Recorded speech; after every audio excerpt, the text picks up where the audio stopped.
My name is James Rathjen. I'm with Anatra calls. We started this company a year ago. We manufacture high performance goose calls and duck calls here in California. I do a lot of competition calling. I'm a West Coast live Specklebelly champion. I'm a former state meat duck calling champion. Pacific Final, blah blah blah. I could go on and on and on. These are our Anatra spec calls. This is a brand new line of spec calls that I designed, prototyped, and we actually built it in Concord, California. Everybody see that? And then pull your finger out, just like that. That's gonna give you your grip right there. This call you can blow one-handed, so you don't need to use two hands. Two hands come in at different pitches and different skill levels for spec callers. You can blow this call one-handed. Okay, not a lot of spec calls you can do that with. There's a couple out there, but not a lot. So if you're ever struggling with your spec calling, getting the correct notes and getting the correct tone and the correct break of your notes, always go back to this right here. And get your hand straight, get your finger in, and pull it out. And when you pull it out, just drop your pinky down to your palm, just like that. Everybody see where my pinky is? Everybody see where my pinky is? With a spec call, to get it to sound proper, you have to almost cough or use your diaphragm to present the air in the call. It's the easiest words for me to give you to reference the proper air presentation is the word ooh. Ooh, ooh. When you say the word ooh, you feel it come up from your gut. Ooh, ooh, ooh. That's the air that you need. You can't go like a whistle. It ain't gonna work. Okay, this is what it's gonna sound like.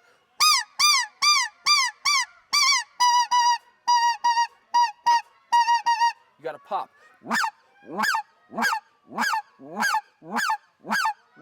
That's popping the air into the call. To show you guys how important hand control is with a spec call, I'll show you guys right now. Just the slightest movement with my pinky will change the pitch and give me a totally different goose. And I'll blow it in a standard yodel. You'll see it.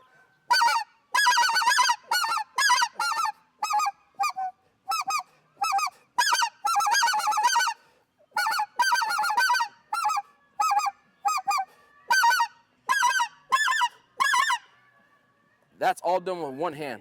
You gotta pop it. That's the difference right there. You can blow it like this. You can blow it like this right here. But you gotta pop it. And you'll feel the reed actually working in the call. Okay, when you pop it the correct way, when you present the air in the call the correct way, the reed will almost click. Because it operates different than a short reed honker call. It operates different than a duck call. The reed comes down and then pops, and that's what gives you the spec yodel you hear in the field. The la la la la la la la. Now we're gonna go to the yodel. Okay, that's basic spec vocabulary. Okay, specs make all kinds of different yodels. 2-note, 3-note, 4-note, 5-note. They sound like a chicken. It doesn't matter. Okay, they make a basic yodel, and what I teach beginners that are just learning how to blow a spec call is a basic 2-note yodel with the same exact notes. Okay, there's way fancier ways to get a 2-note yodel, but the easiest way to learn how to make a yodel that you could actually take into a field and hunt with and actually get birds to respond to is the same note, just spaced apart differently. And the easiest way to learn it is to learn a single note first, and then we'll work on a yodel where you actually tie the two together. So to get the correct air in the call, first you got to get your hands right, okay? Everybody get your hands right, okay? Pull it out, get your hands right, right? Every call is a little different. That call there probably doesn't need much back pressure. That's a pretty easy blowing call. What you need to do is pop the air in the call. And we're just going to blow one note just like I'm going to do here. You hear it popping. If you don't get the air popped into it, this is what it's going to sound like. That's what it'll sound like. You got to pop. Just a short burst of air. String or a cadence of spec yodels, okay? This is how you build a 3-note yodel, and a 4-note yodel is the same process. It's nothing more than this. and then getting faster.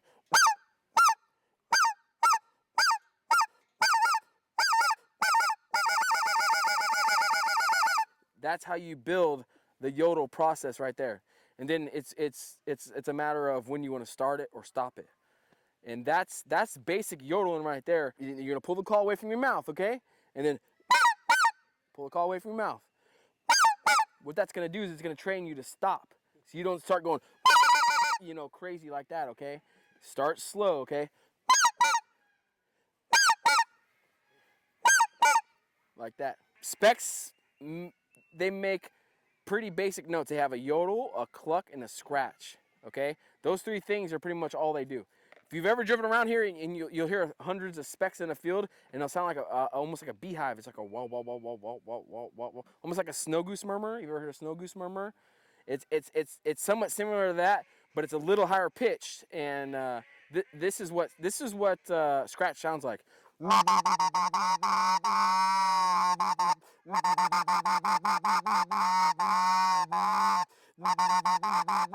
And then what scratch does for you is it gives you a tool that a lot of other guys don't know about or don't use. If you've ever been sitting in a blind or on a refuge and you've had a speck just come in out of nowhere and silent the whole entire time, you're fiddling down with your calls and you look up and you got a speck right on top of you and you're going, oh, what's the first thing you want to do? Pick up your spec call and start yodeling, right? No. What you need to do is, if he's come in quiet the whole entire time, there's no reason for you to get on the call, okay? That's basic waterfowl stuff right there. If he came in all the way to your decoys and say he went out the other side of your decoys, but he was in range, to get him back, you need to be as soft and content sounding as possible using live sounds. You know, 90% of the guys in the refuge would just pick it up and go, you know, going crazy at the thing, and that bird's like, I'm out of here, right? So what you need to do with the scratch is use it in situations like that. It's a really live sound that birds make, and you could just blow that scratch at them, and sometimes that's all it'll take. It's kind of like, you know, it's kind of like going full throttle. You know, you kind of got to build it till you get to top speed, right?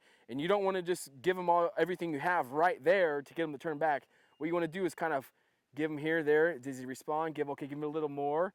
Okay, well, I got more than this, so I'm gonna give him that much more. Okay, so if you just give it to him all right there, you're done. You're dead in the water, right? You can't come all the way down if you start at the top.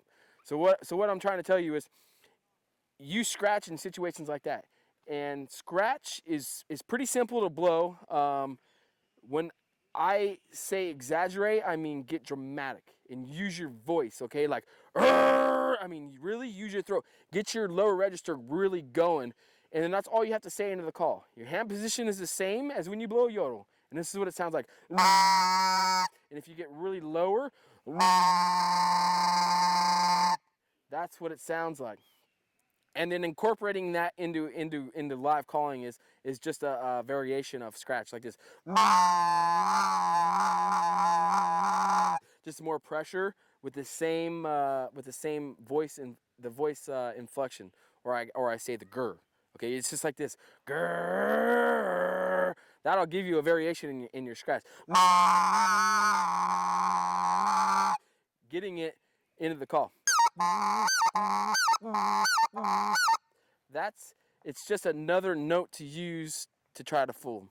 You know, if you see geese approaching you in the field, the first thing you're gonna want to do is yodel, right? You know, and shut up and just listen to them, okay? And just read them. You almost have to just mimic whatever they're gonna say, okay? If this goose is, you got to come up with something that's close to that. You may not need to be the same pitch, but the same tempo, okay? That's an excited goose, okay? Every goose has it's like they all speak different language. Like this one here speaks Chinese, this one speaks Japanese. You know, they all speak different to each other, but they communicate by tempo, okay? Because fast, that's excitement, or that's contentment, just relaxed state, you know, that type of stuff. So you need to use tempo and mix in the yodels to be able to call birds like that. What a cluck is it's basically a note that you use that they use on the ground. It's and I'm just changing pitches. I'm doing fancy two-hand stuff, but you can just change the pitch with one hand.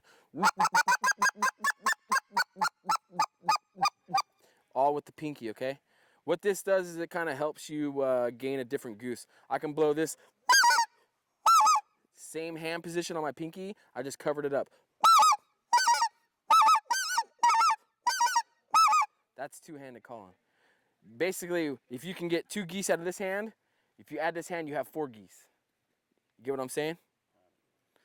Now the clucking is everybody clucks a different way. I use my tongue, and I almost click the air, and I say like lick lick lick lick lick lick lick lick lick lick lick lick lick in the call, and I get your tongue snapping, so it sounds more snappy.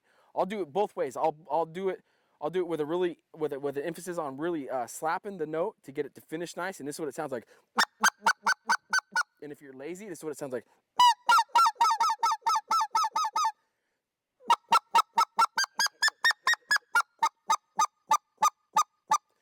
And clucks can be used anywhere in spec calling. They can be used. You could, if you seen a spec flying, you could just cluck them all the way into your blind. Sometimes you could just use clucks with light yodels, like.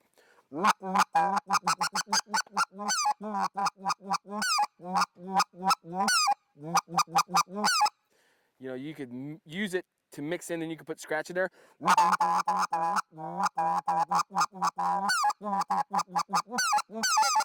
You know, you can use scratch, and it's just another tool.